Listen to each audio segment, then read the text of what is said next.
네, 오늘 32주입니다. 이제 요리문답의 제3부입니다.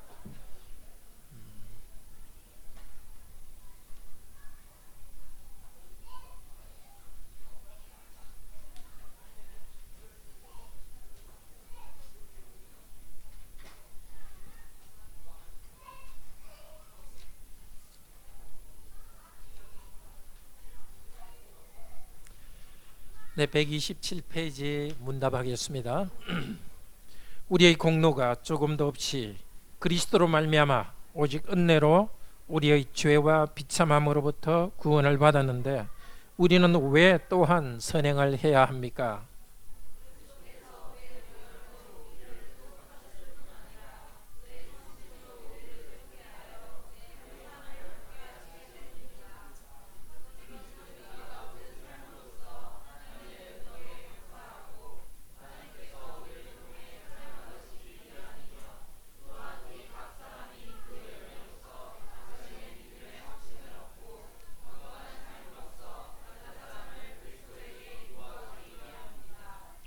감사치도 않고 회개하지 않는 삶을 계속 살면서 하나님께로 돌이키지 않는 사람들도 구원을 얻을 수 있습니까?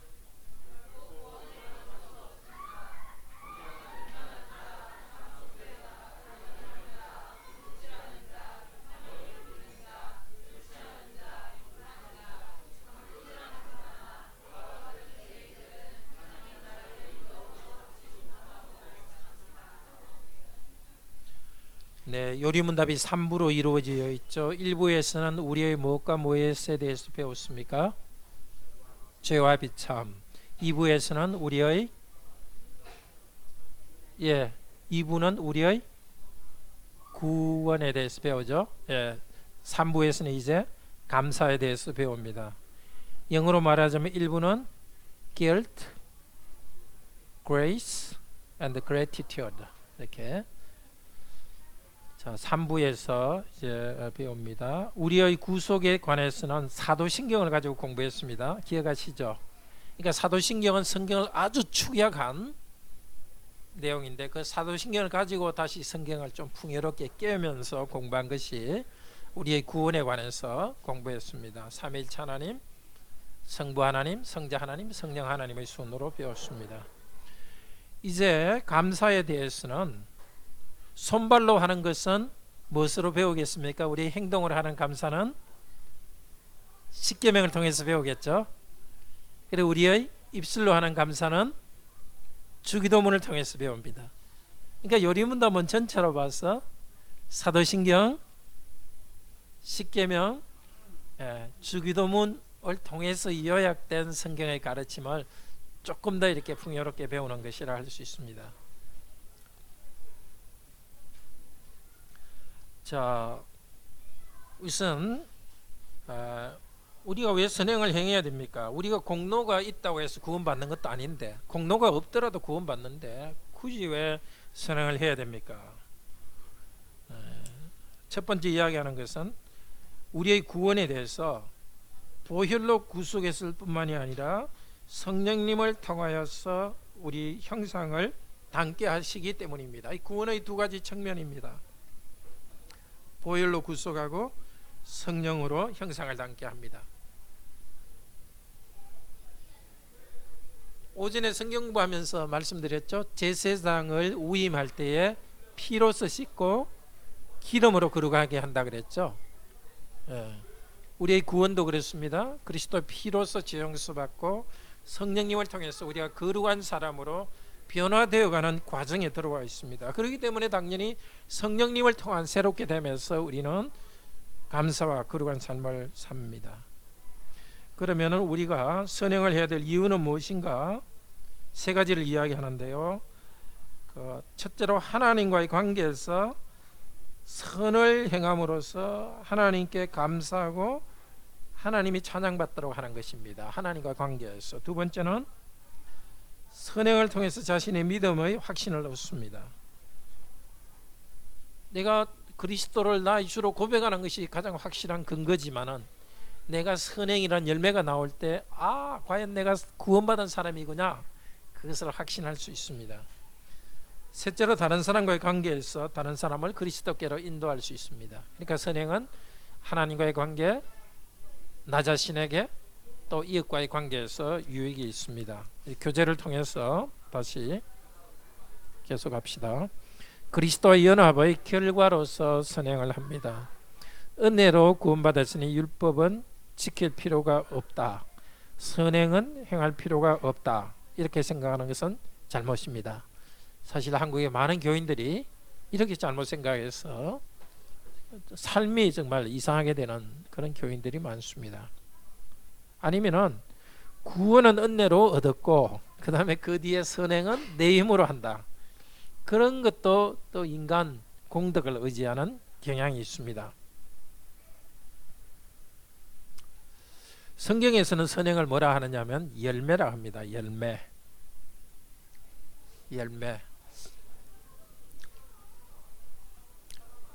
구원을 받으면 자연스럽게 열매가 나옵니다. 그러니까 선행은 구원의 뿌리가 아니라 열매입니다. 정말 우리가 구원 안에서 그리스도에 연합될 수 있도록 연합될수록 열매가 나옵니다. 예수님은 포도나무고 우리는 가지입니다. 포도가지가 나무에 붙어 있으면 자연스럽게 열매를 맺습니다. 그리스도께 붙어 있을 때 주님으로부터 힘이 나와서 열매를 맺습니다. 은혜로 구원받은 사실을 깊이 깨달을 때 그리스도의 관계에서 구원받았다는 것을 알 때, 은혜 받았다는 것을 알 때에 다른 사람을 사랑할 수 있습니다. 그것에 비례해서 할 수 있죠. 사랑이란 것은 내가 받는 게 아니라 주는 것인데 내가 받은 것이 얼마나 큰가를 알기 때문에 용서하고 사랑할 수 있습니다. 작은 선행이라도 할 수 있습니다. 주님의 말씀을 읽고 기도하면서 그 주님과의 거룩한 괄호 안에 교제 가운데 사는 사람은 진정한 열매를 맺습니다. 그리스도와 연합이 없이 체면 때문에 어떤 일을 하면은 흉내는 내지만 진정한 열매는 없습니다. 근데 우리가 그리스도에 연합되어 있다는 것은 물리적인 연합이 아니거든요. 사람들이 상당히 물리적 연합과 같은 것으로 생각해요. 이거는 의지의 연합이거든요. 의지의 연합. 그래서 믿음으로 이렇게 인격적인 연합이죠. 부부가 하나라 하지만 부부가 이렇게 찰싹 붙어 있어가지고 뭐 움직일 때도 같이 되고 화장실도 같이 가야 되고 이런 게 아니잖아요. 부부가 하나라는 것은 한 마음과 한 공동체로 산다는 거죠. 물론 그리스도의 관계는 부부보다 훨씬 더 깊은 거지만은 내 의지의 방향과 내 마음이 그리스도의 그 마음을 가지고 가는 것입니다. 그렇기 때문에 기계적으로 믿었다고 해서 기계적으로 선행이 나오는 것이 아니라 그리스도의 구원의 은혜에 감사하고 그 명령에 따라 자신을 복종시킬 때에 열매가 나옵니다. 자, 선행의 근거 이유, 그것은 그리스도와 성령의 사역입니다. 어떻게? 누가 보혈로 우리를 구속하셨죠? 그리스도께서. 보혈로 우리를 구속하신 것을 칭의라 하고요. 그의 성령님으로 우리를 새롭게 하여 그의 형상을 닮게 하시기 때문입니다. 중생과 성화죠.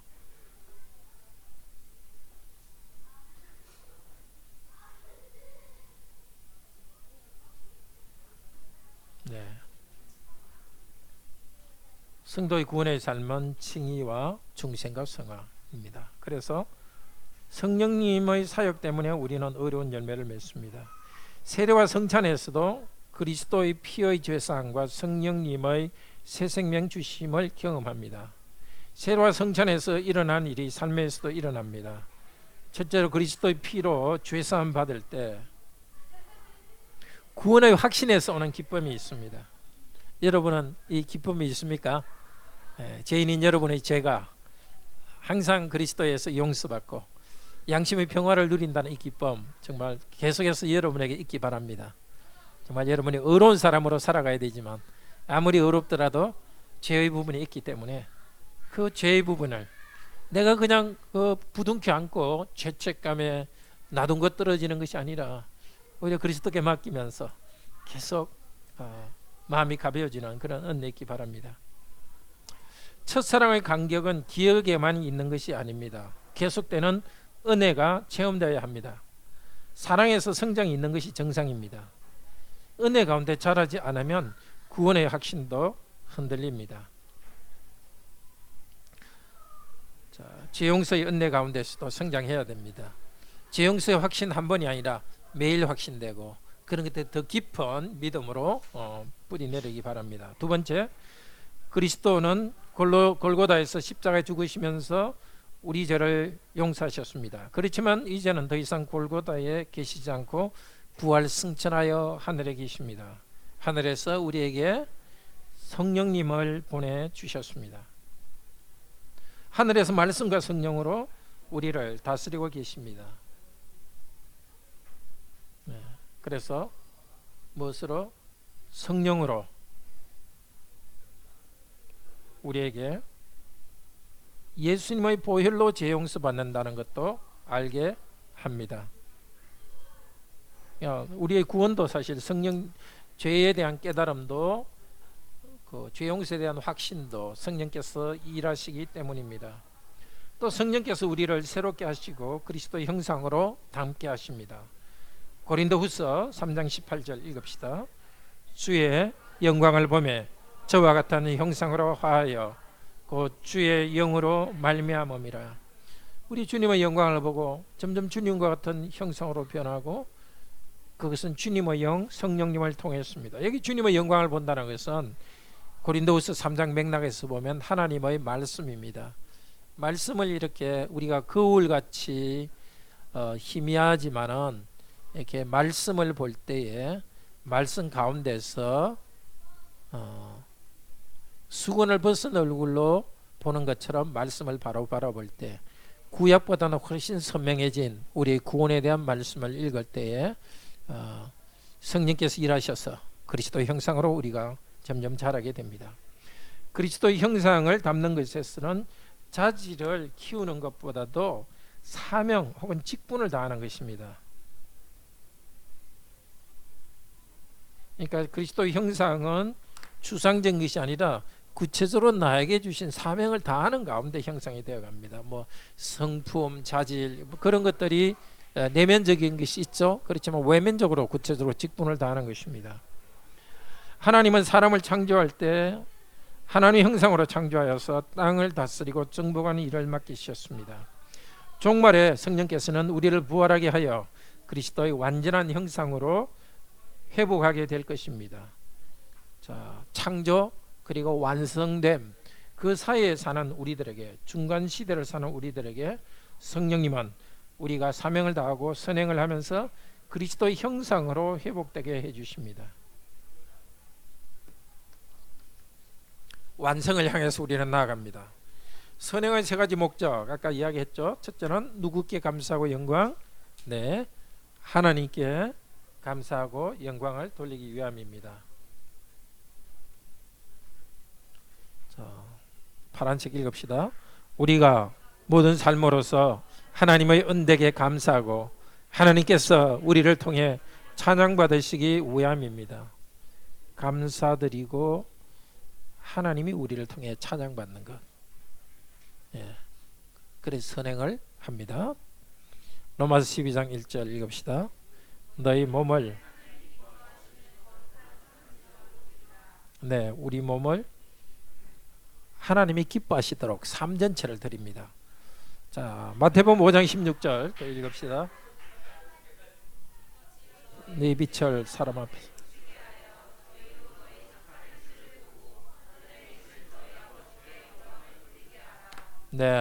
우리 자신이 하나님께 입술로 감사를 드리지만은 또 하나 우리의 삶이 정말 아름답기 때문에 다른 사람들이 자기의 입으로 하나님을 찬양하게 합니다. 근데 우리의 말을 보고는 참 기독교인 괜찮겠다 이렇게 하다가 우리 행동을 보고 야, 참 차라리 예수님 안 믿는 것이 좋겠다 이러면 전도가 아니라 반전도가 되는 반대 전도가 되는 거죠. 정말 우리 삶이 사람들에게 정말 매력적인. 그래서 어떤 사람이 옛날 쓴 책에 보니까 그리스도인들은 뭔가 파티가 있을 때 파티에 초대하고 싶은 사람이 좀 돼야 된다고.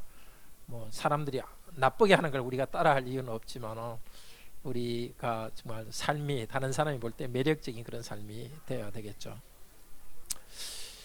자신이 믿음이 있음을 이 선행을 통해서 확신합니다. 예, 베드로서 1장 10절 읽읍시다. 힘써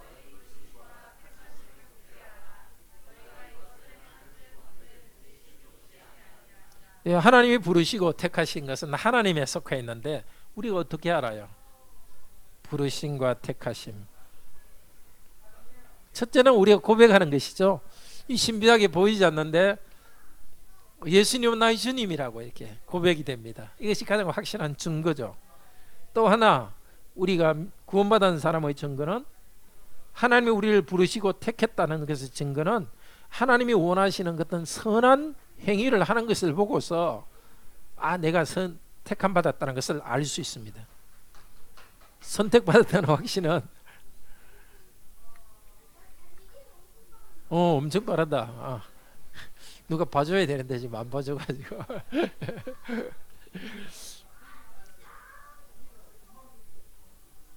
그러니까 여러분도 그렇죠. 실제 여러분이 정말 어떤 다른 사람이 아주 경우 없게 행하는데도 마음에 좀 화가 났지만은 우리 주님을 생각함으로써 그 사람을 용서하고 또 선하게 대해주는 걸 보면 내가 참 성령님 안에서 살아가구나, 내가 그리스도인이라는 것을 더 확실히 알게 되죠. 그래서 부르신 것 택하심은 하나님 손에 하나 있기 때문에 우리가 굳게 할 것은 없지만은 우리 마음속에 굳은 확신을 일으키는 것은 선행입니다. 자, 우리를 예정하신 하나님의 의지에 우리를 굴복시킬 때 선행의 열매가 나옵니다. 네. 예정은 하나님 손 안에 있지만은 하나님의 뜻과 의지가 있잖아요. 성경에 나타난. 그럴 때 선행의 열매가 나옵니다. 굴복시키고 순종할 때 하나님의 예정의 사실이 있으면은, 진짜 예정했다면 우리에게는 감사의 삶과 찬송이 나옵니다. 우리 안에 열매를 볼 때 거꾸로 하나님의 예정을 확신합니다. 멀리 산에서 연기가 일어나는 것을 보면은 그 밑에 불이 있다는 것을 알 수 있죠. 마찬가지로 우리에게 어떤 감사와 찬송 또 선행의 열매가 있는 것을 통해서 우리가 예정되었다는 것을 알 수 있습니다. 87문 파란색 읽읍시다. 감사치도 않고 회개하지 않는 삶을 계속 살면서 하나님께로 돌이키지 않는 사람도 구원을 얻을 수 있습니까? 결코 구원받을 수 없습니다. 그건 말이 안 되죠. 열매가 좀 약할 수도 있고 우리가 비치는 빛이 약할 수도 있습니다. 그렇지만 그리스도인이라면 반드시 하나님과의 관계 때문에 선행이 나오게 되어 있습니다.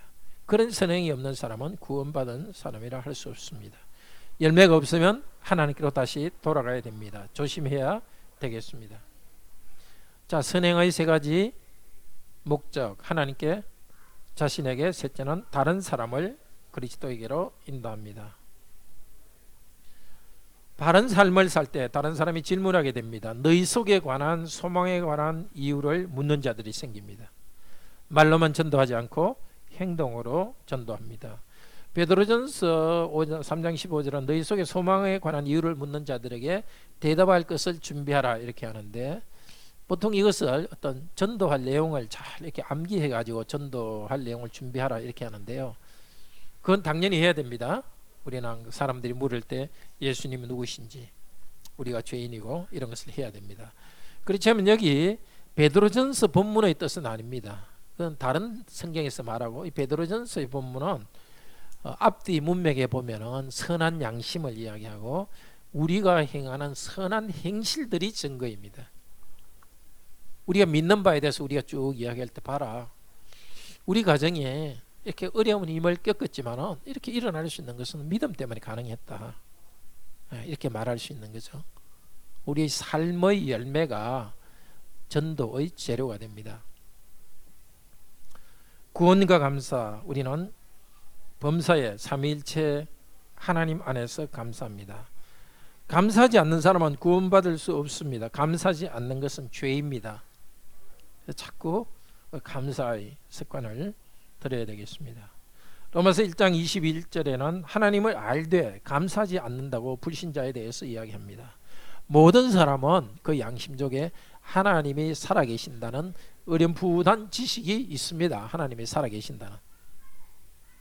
그러나 의지의 움직임이 없습니다. 감사하지 않습니다.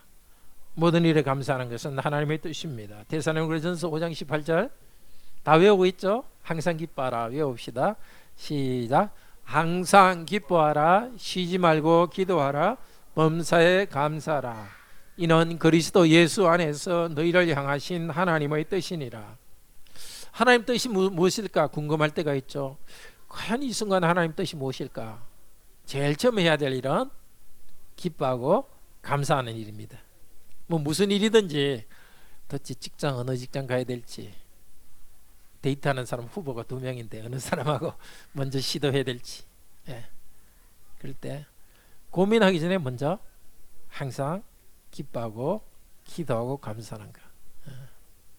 우리 좀 말씀을 배우기를 좋아하는 사람들은 감사가 좀 적어요.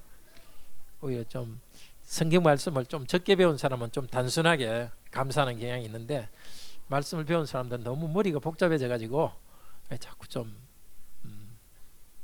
감사하는 습관이 좀 적어요. 그러니까 우리 삶이 복잡하기 때문에 그 복잡하게 생각해야 될 때도 있지만은 아주 단순한 거는 단순하게 생각하고 넘어가야 돼. 항상 기뻐하고 쉬지 말고 기도하라, 감사해라 이랬으니까 우울해질 때 그냥 기뻐하라 했으니까 기뻐하고 감사해야 되겠다. 하나님 뜻을 이렇게 순종해야 됩니다. 그러니까 우리가 순종해야 될 게 여러 가지 있지만 우리 그 감정도 자꾸 하나님께 굴복시켜야 돼요. 예를 들면 이웃집 남편이 아니까 너무 멋있다고 자꾸 감정이 끌린다고 우리 자꾸 그 사람한테 쳐다보면 안 되잖아요. 그러니까 감정을 우리는 이렇게 굴복시켜야 되는 거예요. 그러니까 우리 감정이 감사하지 않고 불평하는 감정이 있으면 그걸 자꾸 굴복시키는. 하나님의 뜻이라는 것은 의지거든요. 성경에서 뜻이라는 것은 그 어떤 thinking이나 어떤 생각 이런 게 아니라 뜻이라는 것은 의지입니다. 의지. 그러니까 하나님의 의지가 그것이니까 우리가 의지가 거의 동조돼야 되거든요. 많이 좀 감사해야 됩니다. 그런데 삼위일체 안에서 감사합니다. 에베소서 5장 18절 읽읍시다. 18절 20절 성령의 충만을 받아라. 범사에 주 예수 그리스도의 이름으로 항상 하나님께 감사하며. 자, 우리는 감사의 상태는 성령 충만 상태입니다. 자, 일이 잘 안 될 때도 감사하는 것은 성령님을 의지해서 나오는 겁니다. 근데 이게 성령님을 의지하는 게 먼저냐, 감사하는 게 먼저냐, 그건 별로 고민할 필요 없습니다. 하나님 그런 거 뭐 따지라고 그까지 우리를 고민하게 만들지 않았어요. 그냥 감사하면 되는 거고, 또 성령님 감사하는 마음 주세요 이렇게 하면서 성령 충만한 상태에서 감사하고요. 또 감사하기 때문에 성령 충만합니다. 두 번째는 예수 그리스도의 이름으로 할 때 감사합니다. 모든 일을 그리스도의 이름으로 바로 해석하고 이해하면서 감사합니다. 특별히 고난 이런 문제는 그리스도를 알지 못하면 해석이 안 됩니다. 애매하게 고난받았던 예수 그리스도, 심지어는 아주 가까운 가족끼리도 작은 오해받잖아요. 가정에서도 결혼한 분들은 다 조금씩 느낄 겁니다. 약간 오해받는데 어떤 건 모른 척 넘어가야 되죠. 그럴 때 예수님 생각하면서, 예수님 십자가 생각하면서 가족한테 오해받은 것도 그냥 없었던 걸 하고 넘어가죠. 큰일도 그렇고요. 그리스도께서 죄인인 나를 구원해 주셨다는 이 사실 안에서 감사할 수 있습니다. 하나님께 감사합니다. 하나님과의 관계에서 감사합니다. 이 모든 일을 이루시는 하나님을 사랑하는 자, 곧 그 뜻대로 부르심을 입은 자들에게는 모든 것이 합력하여 선을 이루느니라.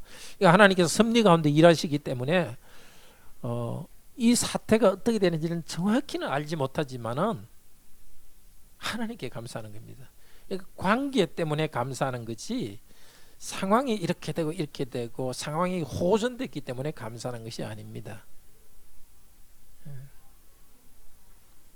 하나님께 맡겨드리고 감사하면서 고민하더라도 이게 하나님 풀어주실 것을 신뢰하고 감사하면서 하는 거지.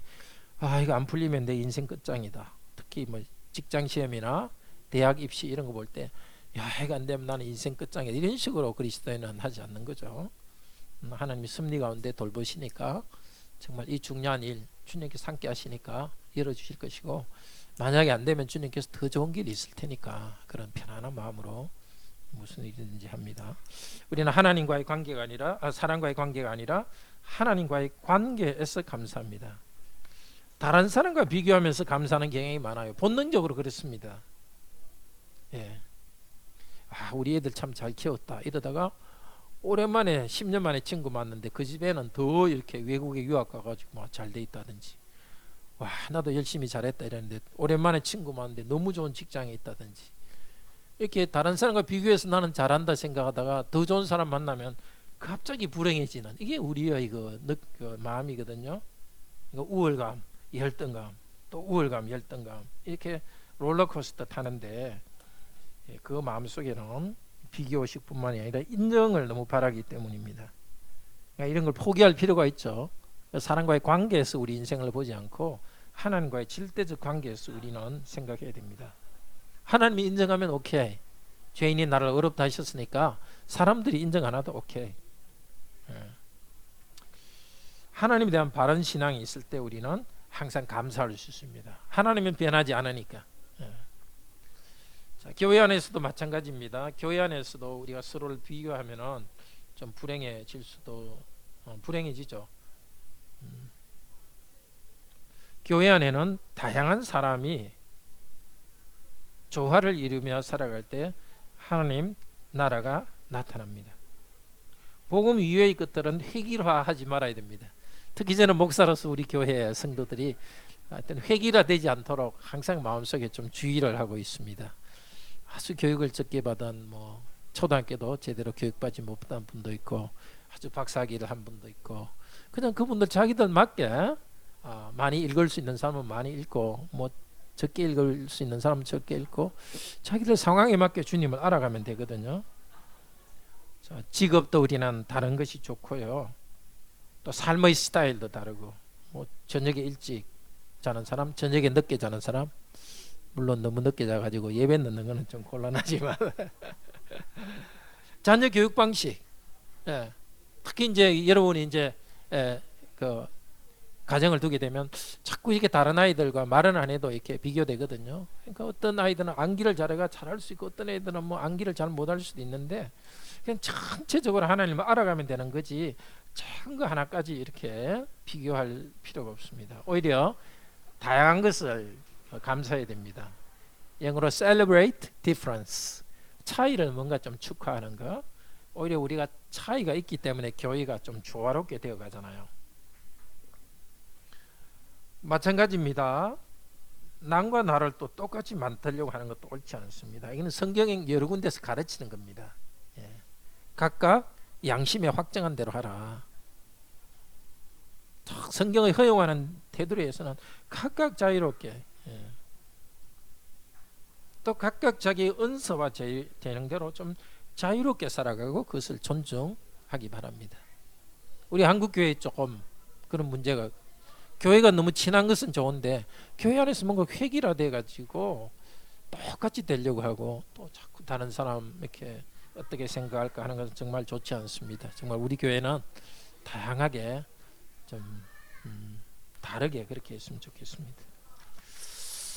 자, 복음을 듣고 영원한 나라 백성 된 것이 가장 감사한 일입니다. 우리가 복음을 깨달을 때 평안한 마음을 품을 수 있습니다. 가장 우리의 감사는 그것이죠. 내가 영원히 보장되어 있다는 것, 영원한 삶이 보장되어 있다는 것, 그것을 알기 때문에 하나님을 찬송하며 감사하며 말씀을 잘 지키고 열매를 맺습니다. 감사의 열매를 맺기 위해서는 그리스도를 바로 알고 기본이 잘 되어야 됩니다. 감사를 가르치는 십계명과 주기도문의 중심에도 그리스도의 복음이 있습니다. 우리 결론 같이 읽읍시다. 그리스도와 성령님이 주시는 구원의 은혜를 더 깨달아서 그 결과로 많은 선행의 열매를 맺자. 혹시 질문 있으세요? 네, 기도하겠습니다.